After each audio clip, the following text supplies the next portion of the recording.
देसराज जी, जिस तरीके से अभी सभी जगह चर्चा चली हुई है कि कृषि काले कानून जो कि 3 बिल बनाए थे सरकार ने, और सरकार, क्योंकि मोदी सरकार कही जाती है, अमित शाह की सरकार कही जाती है, और जो भी कानून बनते हैं सिर्फ ये 2 ही लोग लेते हैं। उसके बावजूद अभी 2 दिन पहले मोदी जी स्वयं आते हैं किसानों के बीच में और ऐलान करते हैं कि वो जो 3 काले कानून इन्होंने बनाए थे कृषि के लिए वो वापस ले रहे हैं। आपको ये जो नजरिया है वो क्या कहता है? सुनील जी, मैं आपके चैनल के माध्यम से बताना चाहता हूँ, हम लोग बहुजन समाज पार्टी कार्यकर्ता हैं।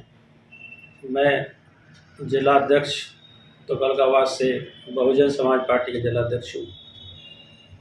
मैं आम नागरिक की सोच को बताता हूँ कि आज बीजेपी हार की तरफ है, हार उनको नज़र आ रही है, इसलिए उन्होंने काले कानून वापस लिए और देश में हाहाकार मचा पड़ा है। किसान और मजदूर एकता इतनी ज़बरदस्त है और विपक्ष भी चाहता था कि भी ये कानून वापस पाओ, क्योंकि ये कानून उनके हित में थे ही नहीं। ये जो कानून इन्होंने लागू किया था ये उद्योगपतियों से जो चुनावों में ये पैसा लेके नहीं, जो पैसा बहाते हैं, नहीं होती। और जो लखीमपुर खीरी का जो कांड हुआ ये भी नहीं होता, जो निहंगों के द्वारा ये जो हत्या की गई है वो भी नहीं होता। इसके लिए जिम्मेदार ये मोदी सरकार है, ये भारतीय जनता पार्टी की सरकार है, ये हमारे देश की सरकार नहीं है। ये तो एक चंद लोगों की सरकार चली हुई है, ये उद्योगपतियों की सरकार है, ये सरमाएदारों की सरकार है। ये क्या है कि चुनाव में अपने आप को हाईलाइट करने के लिए इस तरह के मुद्दे लेकर आते हैं कि आप जितना यहाँ शोर शराबा मचाओगे, आंदोलन करोगे, उतने ही हम फेमस होंगे। इनका मेन मकसद ये था। अब इनको दिखाई दे रहा है कि 5 स्टेट के चुनाव आ रहे हैं, हम इसमें हार रहे हैं। किसान और मजदूर सबसे बड़ी ताकत होती है लोकतंत्र की, जिसको ये अब भाप गए हैं कि बे किसान मजदूर जो है ये हमारे खिलाफ हो चुका है। और इसके साथ में जो निम्न वर्ग का जो आम वोटर है वो भी किसानों के साथ खड़ा होता नजर आ रहा था इनको। तो इन्होंने 5 स्टेट के चुनाव में हार को देखते हुए ये बिल वापस लिए हैं। और हम बहुजन समाज पार्टी के कार्यकर्ता हैं। मैं दक्षिण दिल्ली लोकसभा में जिला तुगलकाबाद से अध्यक्ष हूँ। माननीय बहन जी हमारी राष्ट्रीय अध्यक्ष हैं, उन्होंने तो इस बात को पहले से कहा था कि भी इन बिलों को वापस लिया जाए। ये किसानों के हित में नहीं है, ये गरीबों के हित में नहीं है, बार बार कहते आ रहे थे। और बहन जी ने तो डिमांड की है कि भी 700 किसानों की जो शहादत हुई है उनके परिवार में एक व्यक्ति को नौकरी दी जाए और मुआवजे के रूप में उनको पैसा दिया जाए, ताकि जो बची उनकी फैमिली है वो ठीक से अपने आप को आजीवन चला सके। तो ऐसा हमारा मानना है और बहन जी ने बहुत अच्छी मांग की है। बहन जी गरीबों के हित में सदैव मांग करती रही हैं।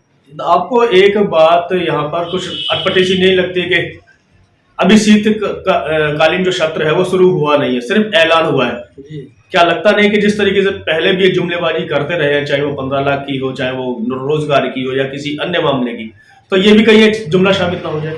ये तो हो सकता है, इनकी जबान का कोई भरोसा नहीं है।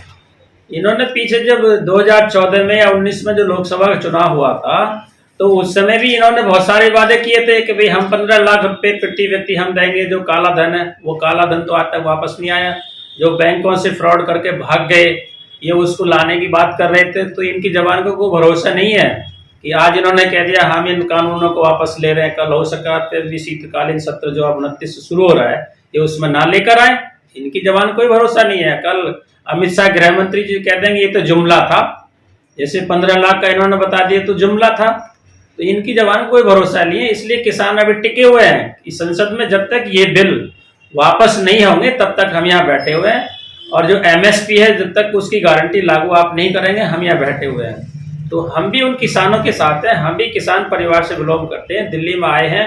तो जो बेरोजगारी गांव देहात के अंदर थी उससे बचने के लिए हम भी दिल्ली में आए। हम भी किसान मजदूर के बच्चे हैं, हम जानते हैं किसान मजदूर किस तरह से अपना लालन पालन करता है।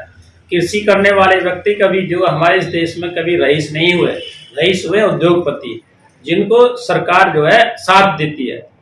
किसान तो वही मेंढे डोले पे अपनी जिंदगी बिता लेता है, जितना वो उम्मीद करता है कि ये चीज फसल में ही पैदा हो गई, उससे पहले वो बीज में और खाद में इतना कर्जा ले चुका होता है कि उसकी जो फसल है वो उस जो आपके खाद में और बीज में वो वापस चली जाती है, उससे कुछ नहीं मिलता है। एक छोटा सा सवाल यहाँ पर यह और पैदा होता है, सपोज कीजिए कि ये जुमला साबित होता है और सत्र में बिल वापस नहीं होता है, तब किसानों की क्या प्रतिक्रिया होगी?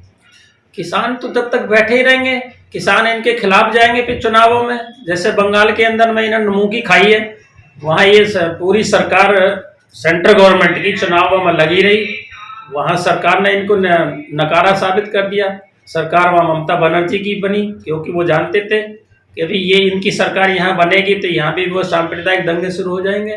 जहाँ जहाँ इनकी सरकार है वहाँ ये सांप्रदायिक दंगे कराते हैं। दिल्ली के अंदर भी इस तरह का दंगा इन्होंने कराया। तो स्टेट के छीनने के लिए कुछ भी कर सकते हैं। आने वाले चुनावों में इनको अपनी हार नजर आ रही है। आम जनता, आम वोटर क्या सोच करके आखिर जो स्थिति बनी हुई है वोट करे और अपना भला उसे कहाँ दिखाई देता है? उसे भला बीजेपी के साथ नजर नहीं आ रहा है। विपक्ष में जो मजबूत पार्टियां हैं, आम वोटर वहां जा रहा है, जिनमें आज की तारीख में अगर वोट के आधार पर आप देखेंगे तो बहुजन समाज पार्टी एक बेहतर विकल्प है, जो राष्ट्रीय लेवल पर तीसरे नंबर की पार्टी है। वोटों के आधार पे भी और पार्लियामेंट में उनके अपने सांसद भी हैं, और कोई स्टेट ऐसा नहीं बचा है जहां उनके प्रतिनिधि नहीं है, विधायक से लेकर संगठन तक। वो इंतजार कर रहा है कि बहन जी आए तो हमारा उद्धार करें। आज का किसान मजदूर उस समय का इंतजार कर रहा है कि भी इलेक्शन कर लो और हम वोट डालने के लिए बहन जी पक्ष में जाएं, और बहन जी ही सबसे बेहतर विकल्प है। तो मैं तो आशा और उम्मीद करता हूं कि भी बहन जी आपके अपने बीच की हैं, गरीब परिवार से निकल कर आई हैं, एक मजदूर की बेटी हैं, वो जानते हैं गरीबी क्या चीज़ होती है, किसानी क्या चीज़ होती है। इनको नहीं पता है कि मजदूरी कैसे की जाती है और किसानी कैसे की जाती है। बहन जी इस बात को अच्छी तरह जानती है। बहन जी के साथ जो कार्यकर्ता हैं वो भी किसान मजदूर के बच्चे हैं, वो भी जानते हैं इन बातों को। तो मैं अपील करता हूँ कि भी आज की जो सरकार सेंटर में बैठी है इस पर भरोसा ना करें, ये भरोसा करने लायक भी नहीं है।